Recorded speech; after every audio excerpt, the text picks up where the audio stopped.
안녕하세요. 저는 30대 남자입니다. 지금은 미혼이고 3년 정도 만난 여자친구가 하나 있어요. 결혼 이야기가 슬슬 오고 가는 중입니다. 그런데 도무지 결혼에 대한 확신이 서지가 않네요. 그 이유는 바로 제 직업 때문입니다. 먼저 제 직업은 열쇠 수리공이에요.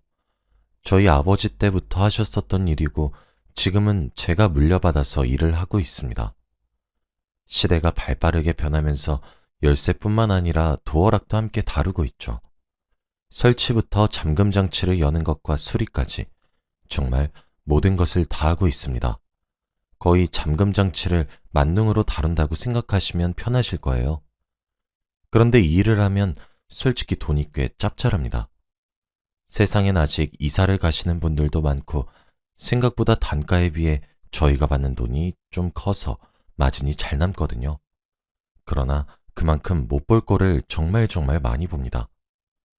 저는 그래도 나름대로 이 일을 자부심을 가지고 오랜 시간 동안 해왔기 때문에 어느 정도 익숙해졌다고 생각했는데 한 달 전쯤 제가 겪은 경우가 너무 충격적이라 이렇게 사연을 쓰게 되었어요.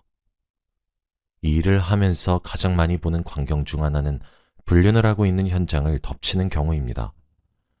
제가 약 한 달 전쯤 목격했었다던 그 이야기를 오늘 해드리려고 해요. 그날따라 미세먼지도 없이 정말 밝고 화창한 날이었습니다. 출근하는데 촉이 딱 오더라고요. 오늘 왠지 돈을 많이 벌 것 같다 이런 느낌이요. 룰루랄라 출근을 했죠. 그런데 아니나 다를까 오전 11시가 되었는데 바로 출장건이 하나 잡히는 거 아니겠어요? 여기 슈퍼엽 아파트 110동으로 언제까지 오실 수 있어요? 라는 전화를 받았어요. 상대방은 여자인 것처럼 보였죠. 지금 바로 출발하면 한 25분 정도 걸릴 겁니다. 설치 때문에 전화 주신 건가요? 라고 대답했어요. 아니요, 문을 따야 될 것 같아서 연락드린 거예요. 하시는 거예요. 그래서 제가 예, 알겠습니다. 빨리 도착하겠습니다. 하고 빛의 속도로 출발했죠. 상대방께서 말한 주소는 또 부자들이 사는 아파트이기도 해서 통 크신 분들은 고생이 많다고 하시면서 팁도 주시고 그러시거든요. 여자분께서 말씀하신 주소에 도착했는데도 로비에 보이시질 않더라고요. 보통 고객님들은 상세 주소를 말씀해 주시고 현관문 바로 앞에서 기다리시거나 상세 주소를 말씀하지 않으신 경우에는 찾기 쉽게 로비에서 기다리시거든요. 그래서 다시 전화를 걸어서 어디시냐 물었더니 저더러 죄송한데 지하 2층에 있는 주차장으로 오실 수 있으신가요? 하더라고요. 보통 흔한 경우가 아니라서 엥? 하며 의아했지만 제 입은 착실하게 예, 알겠습니다. 곧 뵐게요. 하고 지하주차장으로 향했습니다. 지하주차장으로 내려가니 비상 깜빡이를 킨 하얀색 소나타 승용차가 보였어요. 저 차구나 싶더라고요. 차주로 보이는 여성분도 제가 몰고 있는 승용차에 붙어있는 저희 가게 이름 스티커를 본 건지 차에서 내리셨죠. 저는 밝게 웃으며 안녕하십니까? 하고 인사를 하려고 했었는데 여자분의 얼굴이 아주 엉망인 겁니다. 코는 빨갛게 있었고 목소린 잠겨 있었고 얼굴은 시뻘개져 있었고 눈은 부어 있었죠. 누가 봐도 오열하고 난 사람의 얼굴이었습니다. 얼마나 엉엉 울었던 건지 얼굴에 실핏줄이 다 터져 있더라고요. 그때 느꼈죠. 아, 또 불륜 현장이구나. 제가 진짜 그런 촉이 기가 막히거든요. 그러면서 제게 잠시 이야기 좀 할 수 있냐고 물으시더라고요. 차에 구비되어 있는 물티슈랑 휴지를 쥐어주시고 말씀해 보시라 이야기라니 진짜 이야기가 가관이더군요. 편의상 아내분과 남편분이라고 지칭하겠습니다. 먼저 두 분이서 결혼을 하셨는데 남편분의 집안이 많이 기우는 쪽이었다고 해요. 홀어머니를 모시고 있고 밑에 동생도 줄줄이 딸려 있었다고 하더군요. 그런데 마음씨가 너무 착했고 심지가 고든 사람이라 생각해서 아내분 쪽의 집안의 반대를 무릅쓰고 결혼을 강행했대요. 아내분도 솔직히 관리를 잘해서 그런지 30대 초중반 정도로밖에 보이지 않았습니다. 아내분의 직업도 의사셨어요. 아내분뿐만 아니라 그쪽 집안 자체가 의사나 변호사, 이렇게 사자 직업이었다고 하더라고요. 그래서 결혼 후에 돈은 아내분이 벌면 되니까 남편분이 스스로 자신이 살림을 하겠다 선언하고 전업주부가 되는 길을 택했다고 하더라고요. 그리고 남편분께서 홀어머니와 동생들을 데리고 살았기 때문에 살림도 곧잘하고 그래서 아내분도 별말 없었대요. 아내분 집안에서도 몇 푼 되지도 않는 돈 벌겠다고 밖으로 나다니는 것보다 집안에서 살림하는 것이 몇 배 낫겠다고 좋아하셨다고 하더라고요. 그렇게 부잣집 사모님처럼 남편분께서 살림을 하시면서 취미생활도 함께 즐기곤 하셨나 보더라고요. 아내분은 종종 학회도 나간다고 하셨습니다. 이번에도 학회에 가셨다 돌아오는 길이었다고 해요. 그런데 오늘 사단이 난 거죠. 남편이 원래도 수상한 낌새가 있긴 했대요. 그런데 자신의 기우라고만 생각하고 아내분께서 일이 많아서 스트레스를 받는 거구나 하며 별 대수롭지 않게 넘기려고 하셨다고 하더라고요. 그런데 이번 학회에 가는 길에 몸 상태가 너무 좋지 않았대요. 시간이 급박해서 끼니도 대충 김밥을 포장해서 차 안에서 운전을 하면서 먹었는데 평소엔 그렇게 먹어도 별 문제가 없었는데 김밥 포장지를 뜯는 순간 구역질이 치밀어 올라왔다더군요. 차에서 바로 내린 뒤 개원하려고 했는데 내용물은 없고 헛구역질만 했나 봅니다. 아내분께서 그때 생각을 해보니까 여자라면 매달 찾아오는 그날을 건너뛰었다는 것을 알게 되신 거죠. 급하게 약국에 가서 임신 테스트기를 사서 근처 화장실로 뛰어들어가 테스트를 해보니 임신이었던 거였어요. 아내분은 근데 지금 학회를 가야 되니까 갔다 와서 남편에게 말해야지 생각만 하고 있었다고 합니다. 그러면서 학회라는 지역으로 출발하고 있었는데 그때 모르는 번호로 누군가 전화를 걸어왔다고 하더라고요. 전화 내용은 남편이 타고 다니는 자동차의 번호를 부르면서 타이어가 펑크가 나 있다고 하더래요. 신혼집의 주소니까 아내분은 아, 그러시냐 하고 남편에게 전해주려고 전화를 걸었는데 그때 남편이 아내분께 나 지금 엄마랑 동생들 데리고 있어서 전화 오래 못할 것 같은데 라고 말을 했다는 거예요. 아내분은 그때 속으로 이 사람이 왜 거짓말을 하지? 라고 생각을 했대요. 일단 별말 없이 전화를 끊은 뒤 시댁에다 전화를 걸었더니 아니나 다를까 시어머니는 친구들을 만나러 왔는데 갑자기 웬일로 전화를 건 거냐고 반갑게 전화를 받으셨다는 겁니다. 그래서 학회고 나발이고 다 떠나서 바로 차를 돌려서 신혼집 주소로 돌아왔대요. 어이도 없고 화도 나서 손이 벌벌 떨렸다더라고요. 그런데 문틈으로 기가 막힌 소리들이 새어나왔다고 합니다. 누가 들어도 온갖 회개한 소리 등등 듣는 내내 기가 막히더라고요. 너무 화가 나서 당장 문을 열고 들어가서 욕을 한 바가지 하고 싶어서 비밀번호를 누르고 문을 열려고 했다고 해요.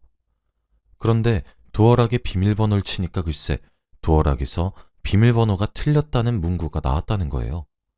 3번이나 비밀번호를 눌렀는데도 안 열려서 가방에 들고 다니던 카드키로도 문을 열려고 했는데 카드키로도 열리지가 않았던 겁니다. 그래서 저희 가게에 전화를 주신 거였죠. 보통 그런 경우에서는 집 안쪽에서 이중잠금을 해버리면 밖에서 번호를 누르든 카드키로 열려고 시도를 하든 전부 안 통하거든요. 그래서 밖에서 이중잠금이 되어 있는 문을 열려고 하면 밖에서는 드릴로 도어락을 풀어야 합니다. 진짜 주차장에 엉엉 우시면서 하소연을 하는데 제가 무슨 말을 어떻게 하겠나요? 그냥 휴지나 건네고 말았죠. 그래도 저희가 문을 뚫으려고 하면 그게 본인 집이란 것을 먼저 확인하고 뚫는 절차가 있거든요. 그래서 본인 주소가 맞는지 확인한다고 신분증 좀 보자고 했는데 진짜 집도 아내분이 결혼할 때 해온 집이었고 아내분께서 타고 다니는 차랑 남편분께서 타고 다니는 차 2대 모두 아내분 명의였던 거였습니다. 진짜 짐승도 이 정도는 안 하겠다 싶었네요. 문 따는데 얼마나 걸리겠냐고 물어보시더라고요. 그래서 내일 하는 일이라 진짜 얼마 걸리지 않습니다. 했죠. 함께 엘리베이터를 타고 올라가는 길에 아내분께서는 휴대폰을 꺼내 동영상을 켜시더라고요. 아내분이 사시는 34층에 도달하면 도달할수록 아내분의 표정엔 살기가 넘치고 진짜 무서웠습니다. 하긴 그 심정을 세상 그 누가 알겠어요. 얘기를 들어보니까 결혼한 지 몇 년 되지도 않아서 아직 신혼을 즐겨도 될 것 같은 시기던데. 심지어 아이를 임신했다는 사실을 알게 된 오늘 남편의 불륜까지 알게 되었으니 속이 얼마나 문드러질지 가늠도 되지 않더라고요. 저는 제발 그 짓이 끝나 있길 빌었습니다. 임신 초기인 아내분의 심신 안정을 위해서 말이에요. 엘리베이터는 빠르게 도착했고 아내분의 집 현관문 앞에도 도착했습니다. 아내분께서는 문에 귀를 대더니 정말 사색이 되시더라고요. 사실 문에 귀를 대지 않아도 옅게 들렸습니다. 집안에서 새어나오는 소리가 말이에요. 아내분은 누가 봐도 분노를 걷잡을 수 없는 표정이었고 저보고 잠시만 조용히 해달라고 하더니 그 새어나오는 소리들을 녹음하시더라고요. 한 2분 정도 녹음을 하고 난 뒤 제게 빨리 문을 따달라고 하셨습니다. 맨날 하는 일이니까 솔직히 30초도 안 걸리거든요. 사실 아내분께서 비밀번호도 3번이나 치시고 카드키까지 갖다 대었는데 왜 안쪽에서 반응이 없었나 신기하게 느껴졌었는데 보통 40평대 후반부터는 현관문 쪽에 중문이 따로 있더라고요. 현관 자체도 넓고요. 유리창을 중간에 넣은 나무문이 있어서 그런지 소리를 못 들었나 보더군요. 물론 제가 도어락을 떼는 소리도 함께 못 들었고요.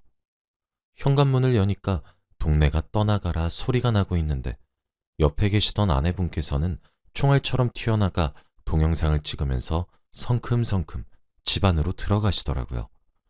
그 소리에 인기척이 느껴졌는지 아내분께서 집 안으로 들어가시고 1분도 채 되지 않아 여자의 비명소리, 남자의 당황해서 당신이 지금 어떻게 여기 있냐는 소리와 멍청하게도 분명 비밀번호도 바꾸고 이중잠금도 해놨는데? 라고 중얼거리는데 아내분께서 자지러지듯 소리를 지르며 진짜 듣기도 상스러울 정도로 쌍욕을 퍼부으셨습니다. 현관문에 혼자 서 있는데 집안에서 나오는 그 개판 5분 전인 소리를 들으니까 오도 가도 못하겠더라고요. 게다가 저는 지금 아내분께서 임신 중이란 사실을 알고 있잖아요. 이미 집으로 오는 순간부터 위태로워 보이셨는데 잘못되는 것은 아닐까 걱정스럽더라고요. 고민을 하다가 에라 모르겠다 심정으로 말리기 위해 저도 아내분이 간 곳으로 따라 들어갔는데 세상에 남편의 상대 여자는 소파 뒤에 웅크리면서 숨으려고 노력하고 있고 남편분으로 추정되는 놈은 임신 초기인 아내의 손목을 잡고 휴대폰을 뺏으려 하고 있고 눈앞엔 지옥이 펼쳐져 있었습니다. 아내분은 저를 본 것인지 도와달라고 소리를 지르시고 남편분은 그런 저를 보고 당신은 누군데 여기 기어들어와 있냐 소리를 지르고 아내를 맞이했던 불륜녀는 저를 보고 소리를 지르고 귀에서 삐 하면서 이명이 들릴 정도로 진짜 개판이었습니다. 일단 홀몸이 아니신 아내분께 다가가 아내분을 보호하고 두 분께 옷 좀 챙겨 입으시라 그랬어요. 아내분께서는 그 와중에도 착실히 증거를 남기기 위해 촬영한 동영상을 저장하고 계시더라고요. 나는 대체 누구고 왜 여기에 서 있고 이런 상황에 끼어 있는 것인지. 아내분은 저더러 자기를 데리고 나가주시면 안 되겠냐고 간곡히 부탁하시더군요. 일단 자리를 피하셔야 될 것 같긴 했기 때문에 남편분께서 안방으로 몸에 걸칠 것을 찾으러 들어간 사이에 아내분을 데리고 바로 아파트를 나와서 제 차를 주차했었던 지하 주차장으로 돌아갔습니다. 엘리베이터를 타고 내려가는 그 짧은 순간에도 아내분께서는 통곡을 하시며 우시는데 참, 제 3자가 보기에도 짠한 상황에 놓여 있는 것을 뻔히 알고 있으니 뭐라 해드릴 말이 없더라고요. 지하 주차장에 도착하고 아내분은 본인 차에 가서 물을 조금 먹고 오더니 제게 얼마 나왔냐고 물어보셨습니다. 제가 출장비는 7만 원이고 도어락 새로 교체까지 원하시는 거면 추가금 15만 원 더 붙는데 어쩌시겠냐고 물으니까 10만 원짜리 수표를 4개 쥐어주시면서 죄송한데 도어락도 교체해 주시고 가달라고 하시고 오늘 너무 감사했다고 그러는 의미로 돈 더 챙겨드리는 거라고 하시더라고요. 그러면서 절 붙잡고 엉엉 우는데 와, 근데 그게 거기서 끝이 아니더라고요.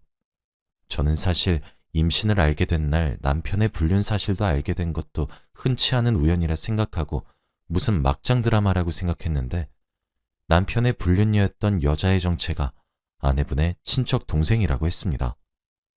하소연을 들으면서 사실 아내분이 많이 불쌍하기도 했지만 그래도 흔하게 볼 수 있는 장면은 아니니 구경한다는 심산도 조금은 포함되어 있었거든요. 그런데 참 그게 맞나 싶더라고요. 그 와중에 남편분은 당연히 똥줄이 타겠죠. 자기가 저질러 놓은 죄도 있고 아내분께서 찍은 동영상이 있으니 자기도 얼마나 두렵겠어요.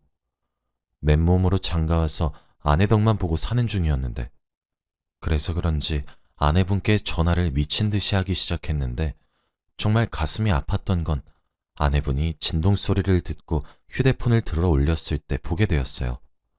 아내분이 남편분을 내 쉼터 하트라고 저장을 해놨더라고요. 그렇게 아내분은 저를 붙잡고 좀 더 울고 난 뒤 도어락 교체를 위해 저와 함께 다시 집으로 올라갔습니다. 도어락을 교체하는 사이에도 불륜녀와 남편분께서는 아내분 근처를 맴돌면서 말을 걸고 미안하다, 실수였다 하며 변명만 하시더라고요. 도어락 교체도 신속히 끝내고 저는 그대로 내려왔어요. 아내분께서는 비밀번호를 바꾸시고 그 두 명을 밖으로 내쫓아내시더라고요. 혹시나 저를 따라와서 제게 불똥을 튀게 할 것 같아서 후다닥 엘리베이터에 타서 닫힌 버튼을 연타한 후 지하주차장으로 가서 정말 꽁지가 빠지도록 운전해서 일터로 돌아왔습니다. 그 이후로의 일은 알 수 없지만 아무래도 이혼을 할 것 같긴 하더라고요. 근데 이게 참 눈앞에서 한 가정이 파탄나는 꼴을 보고 있으니까 마음이 참 뭐랄까 싱숭생숭한 기분이 들기 시작했습니다. 그리고 진짜 남편분도 선하게 생기셨어요. 교회 목사 아들같이 진중하고 자상한 느낌을 풍기는 사람처럼 보였죠. 근데 그런 사람이 아내분의 친척 동생과 불륜을 저질렀던 사실이 참 와닿지도 않네요. 인간에 대한 불신이 생긴다고 해야 하나? 기본적으로 믿을 사람이 없다는 생각이 요즘 종종 들고 있습니다. 저도 지금 결혼 이야기가 오고 가는 여자친구가 있거든요. 그러는 와중에 눈앞에서 사람을 기만하고 배신 때리는 상황의 절정을 보고 왔더니 정말 이러면 안 되는 거지만 믿기가 어렵고 결혼에 대해 자신이 없어지네요. 여자친구를 사랑하곤 있어서 그런 마음이 생기면 안 되지만 말이에요. 솔직히 그 아내분도 사랑 하나만 보고 다른 나머지 조건을 안 본 거잖아요.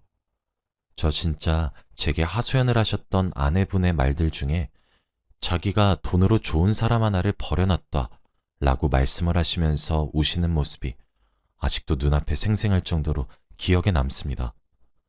돈은 물론 평소와 다르게 2배에 가까운 큰 돈을 벌었지만 남의 치부를 훔쳐본 대가로 받은 것만 같아 찝찝하기도 합니다. 저는 정말 불륜이 없는 세상에서 살고 싶어요. 그런 짓이 해로운 것을 누구나 다 알면서 왜 그렇게 못 즐겨서 안달인 건지. 사랑이 죄는 아니지만 그렇다고 해서 불건전한 관계가 정상인 것은 아니잖아요. 참, 저도 결혼을 해야 하는데 막상 눈앞에 일련의 상황들이 펼쳐져서 한 가정이 무너져 내리고 없어지는 것을 보고 있으니 머리가 복잡해지더군요. 제 결혼 생활도 절이 되는 것은 아닌가 하는 걱정도 들고 그러네요. 아무튼 저는 알아서 해결해 보겠지만 말입니다. 그 아내분께서 꼭 위자료를 받을 수 있는 것들은 다 받아내셔서 복수도 하시고 무사히 안전하게 성공적으로 이혼을 꼭 하셨으면 좋겠어요. 그럼 제 이야기를 마치겠습니다. 그동안 들어주셔서 정말 감사드립니다.